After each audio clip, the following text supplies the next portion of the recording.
মুহররম মুহররম মুহররম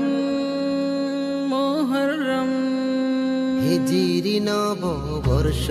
এলো বছর ঘুরে আজ হিজরি নববর্ষ এলো বছর ঘুরে আজ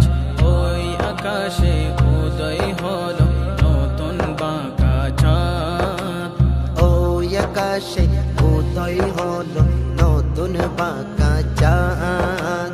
আরবি মাসের সূচনায় আজ আরবি মাসের সূচনা আজ হিজরি সনের শুভ কামনায় পহেলা মুহররম বর্ষবরণ করি তোমায় জানাই স্বাগত বর্ষবরণ করি তোমায় জানাই স্বাগত